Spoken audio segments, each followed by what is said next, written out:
Hello everyone and welcome to A Foreigner Farming in the Philippines. We're over at Phillip and Beth's again. Joseph Seeley and Net are here. And one of her relatives. We've just been hanging out and talking and BSing. Didn't film any of it. Just talking. Don't think it'd be anything anyone would be interested in, but I hadn't met Joseph before, so I wanted to get to know him. He's a great guy. Kind of getting a little bit of his life story and how he got here and how he came to be here.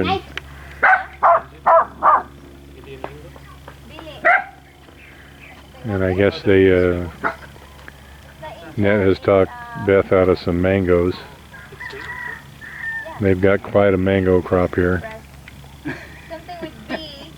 Start with B. I don't know the variety. I have no idea what they are. So are those ripe? Are they ready? Or are they still a bit green?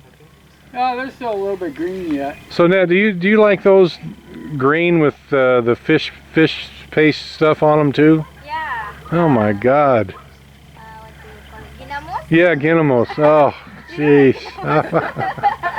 I'm not a fan. I gotta say, I'm just not a fan of ginamos. And to put it on a mango, it's like peanut butter and vinegar. I mean, why would you do it? I mean, I just don't get it. But yeah, I haven't tried it because I can't get past the ginamos part. I've had it with What, tiny? Yeah. Oh, sure. What you got? Yeah. Right. It's kind of like just putting salt on it. You know, you've had salted apples. Yeah. It's kind of the same taste. Okay. You got to get past The mental image. Yeah. It's just I have a hard time. It's just. I mean, I tried. Oh God, it's hard being old. I tried the. Oh, you're just a puppy. What do you Well, my brain's old. I tried You're getting old, Brian. Yeah. When you get up and go to a different room or a different building for something, and you don't even get halfway there, and you can't remember what you were going there. That started with me 10 years ago. and then you go back. You backtrack and you get back to where you started, and then suddenly you remember why. Well, geez, that's why I was going over there. And then you got to go all the way back. I think it's God's plan just to make us have more exercise. You want some mango, Brian? Is it the sour one? I think it's a little sour, a little sweet. If it's marginal, yeah, I'll have a little taste. But Marcel gave me one like a week ago that was so sour it was like, oh. And she put salt on it, which was supposed to have made it better, but it didn't make it better. It was just sour and salty.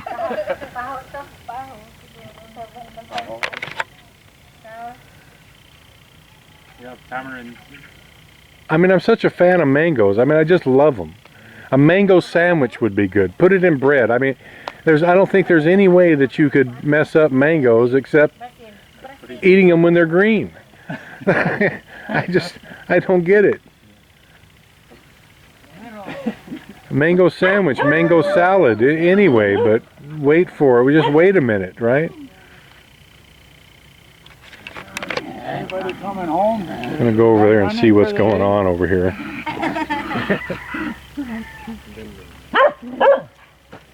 Okay.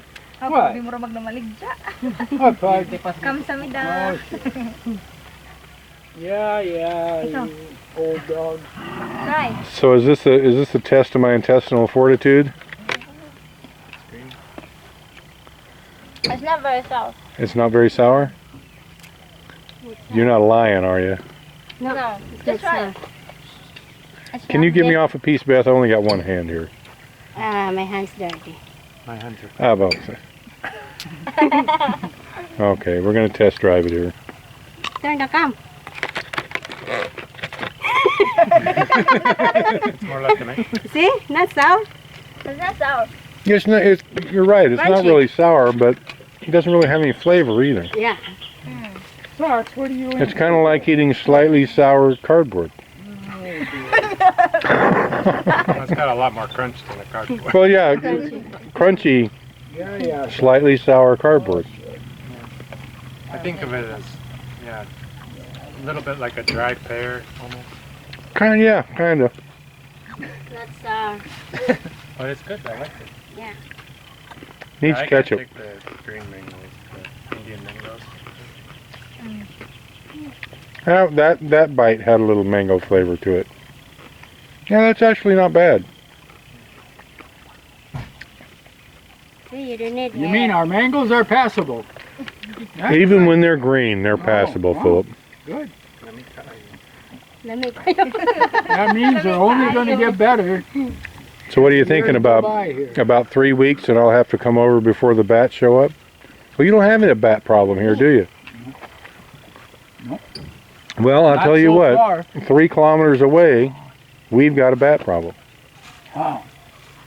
I mean, we've probably got 20 now that come in every night, and they fight like cats. You can hear them fighting up in the trees over the mangoes. I'll be darned. No? You guys have any fruit bats over where you're at? Yeah, but they'll eat the Na bananas. ilang kaono nang kuan panit. But, haven't. Nimbito ko mura kamote. What's the bananas? So you guys have what? How many banana like square meters? How many square meters of bananas you guys have going now? It's hard to say. We're Wild spread guess. around, but, probably about a hectare, but it's planted wide enough we can crop in between most of it. You can row crop in between it. You trim your banana trees? The big ones we've been trimming them. We had a guy come up here one time who happened to have worked at a professional banana orchard or big banana farm here. And he went through and he actually could chop this one down, dig up the roots, it's diseased, period, and everything else. He said trim the leaves back to the most is 4 or 5. So if it's got more leaves than that on it, trim it back to that. What else? The amount in a mound, he said mostly 3 or 4 is the most you should have. Any more growing, chop out. And I've kind of been following that and seems to, even though I'm not strictly doing it, but boy, we've got some huge banana trees. You do have. Have you noticed that there's we get some hearts that are like that. Wow. Have you Is- tried them? No. And we give them to the neighbor over Yeah, here, we but cooked. I cooked that one before. yeah. Well, It's almost like a meat dish. Yeah. really? It's like meat. I'm vegetarian. Is there a correlation between size of the tree and amount of the harvest? I don't know.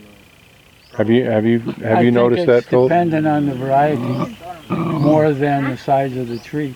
Because we've got some small trees that, wow, really a big harvest of bananas and that, and a huge tree, yeah. So I think it's the variety that does it. What varieties are you growing over there, Joseph? We have Saba, which is the cooking banana. The squarish one? Yeah. And there's another one that looks like the same, but it's actually for eating and it'll harvest yellow. Yeah. What's the one you eat yellow, but it looks kind of like Saba? It's kind of salipagcho.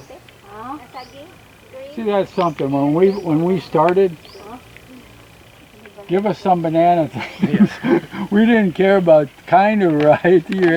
And now that some are growing up, I'm trying to weed in the good ones and weed out the other stuff. Yeah, well, being from the States, I mean, there was really just 2 kinds, Dole and Chiquita, right? Yeah, that's it. I mean, And that was it. The first time I saw a short banana here, I had to laugh. I'm going, oh, I feel sorry for well, that you guy. guys don't know how to grow bananas here. Shoot, you ought to see them bananas we get back home. Yeah, those tundan they're the best eating bananas, the short. Oh, they're the best ones here. In the US they call them senorita. Yeah, Yeah, senorita. I've never seen those in the I think they only have them in the fancy. You could find them in like a Trader Joe's or a higher end, or you could find them in farmers markets, where I was at. California. Yeah. But they were Utah, you can find in regular stores. You couldn't Not find a them. Walmart. Yeah. No, they don't have them at Walmart. No. So have you kept any kind of records on harvest? Yeah, we have some, but the last 2 years we've been mostly planting trees. So, What kind of trees? all fruit trees and nitrogen fixing trees. We bought a lot of land that was just grassland. Huh? Trying to rebuild the soil and plant fruit trees. What varieties? Everything we can find. Everything you can find. We saw the big pomelos. Yeah. And I I would like to have somebody come up here and tell us when to pick them. And well, test drive I one. think ours, well, we do. And they're still not ready? Well, I guess I'm comparing it to a grapefruit, and they're just not anywhere in that classification You at all. pick them when they're green. And most varieties.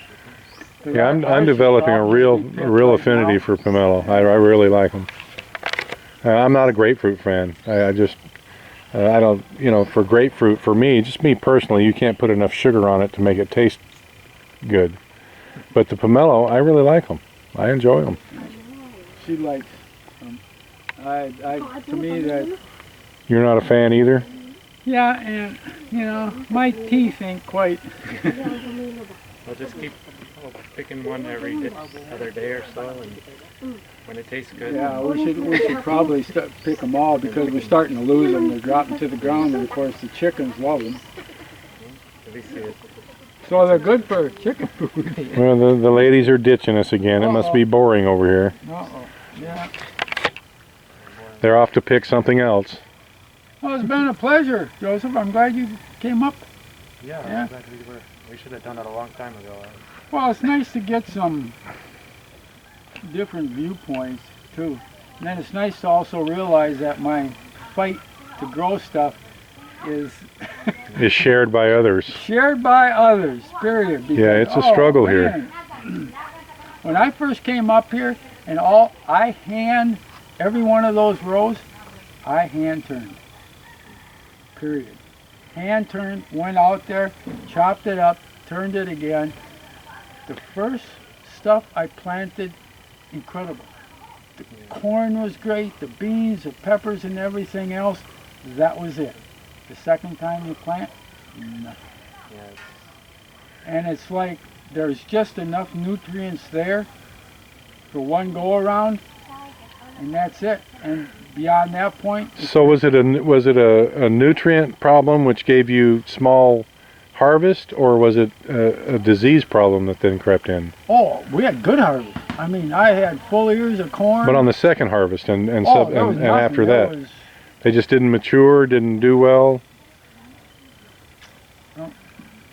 just Because my thing in our place is that it's just disease problems.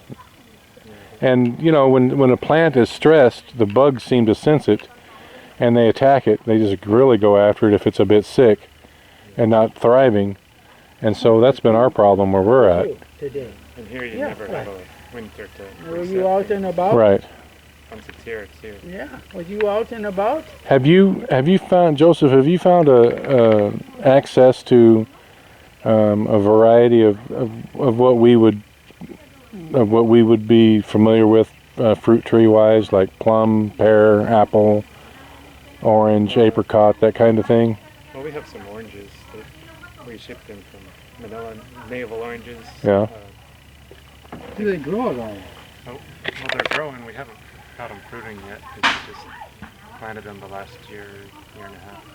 Because I know with those varieties, I mean, they need a dormant period. They need a winter. But universities are trying to figure it out all the time how you can get. Well, you can get apples to grow in the tropics. You have to bend the branches down, prune them hard, Stress them. stress them so that triggers their regrowth cycle. I wonder if that would work with others. I mean, just plant an apricot tree and every once in a while just go beat the crap out of it. Well, I've heard that. I'm not sure that'll work. You might end up killing the boy. Well, you know, if it's stress you're looking for, Mr. Apricot Tree, it's stress I can give you. Well, I've heard that stone fruit are the hardest ones, you know, peaches, apricots, to grow in the tropics. That sometimes they just won't grow. But I've seen people grow peaches in Florida and I think it was Jamaica. They had some peaches, but I don't know if they got them to fruit. I think the fruiting is triggered by the chill hours, the number of hours that it's cold.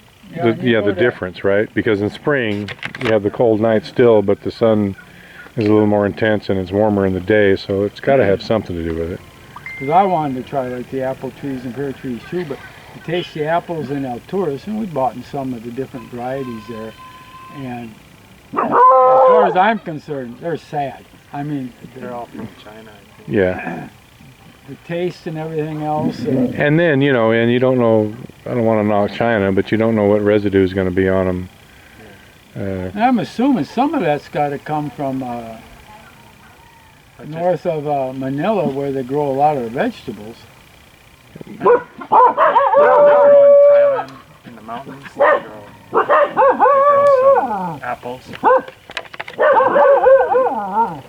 Anything that you get in the supermarket here has been bred for shipping, you know, for taste. Yeah. Shelf life. And it's so old by the time you get it. Thick green. And Well, you know, and that's the thing. That's why I'm just trying everything that I can think of to get a tomato to grow here. Cause we got the beefsteak tomatoes, the slicing tomatoes. We have one that we just started harvesting off of. Well, one fruit so far, but it has another fruit on it, and it's grown in the ground. And we've been able to grow tomatoes vegetatively. I'm trying to make a video here, Doug. The dog doesn't care. But it's the fruiting that's tough for the tomatoes. Yeah, because they need a cooler nighttime temperature. We get a few slicing tomatoes, beefsteak, and there's another variety, Bonnie's Best. They're both heirloom varieties that we've grown and actually gotten slicing tomatoes. Bonnie's Best we got not 1 kilo per square meter, but close to it. Well, 1 kilo per square meter, I mean, that's, you know, it could be worse. Yeah, especially if they're selling in the supermarket for $300 per kilo. So if you could grow it and sell it, but there's a limited market. But for my use, Yeah. I like to have a slicing tomato. Yeah, that, you know, that's kind of been the thing too. Right now we're just trying to do it for our use, but I'm kind of the opinion that most Filipinos wouldn't know how a real tomato is supposed to taste if they had one. Yeah. They can only grow the kind of the Mediterranean style Romas. Yeah, and the ones that most of the ones that you see, all the ones you see in the store, are just various shades of green. Yeah. And they're not vine ripened, so there's no sugar set in them. Yeah, I kind of like them. They're tart, and you can eat them more like a fruit. You know, I like a slicing tomato on a sandwich or. Yeah. Well, I don't mind a fried green tomato every now and then, but I like a little variety. I would actually like a red, sweet, vine-ripened tomato. I mean, have you ever had a tomato sandwich? Yeah. Tomato, mayonnaise, black pepper, a piece of bread. I mean, that's a great sandwich. We used to put lettuce and some bacon on it. Well, yeah, BLT, that's good. You know, that's good too. But if you don't have any bacon or lettuce, Yeah. just plain old tomato will work. Yeah. Now I'd put an avocado on it since I'm on my vegetarian diet. Have you been able to find any avocados here? I don't think so. Are they a green one? They're more of a almost black with the skin has bumps on it. Yeah, we get them sometimes. I think one of our neighbors has a tree.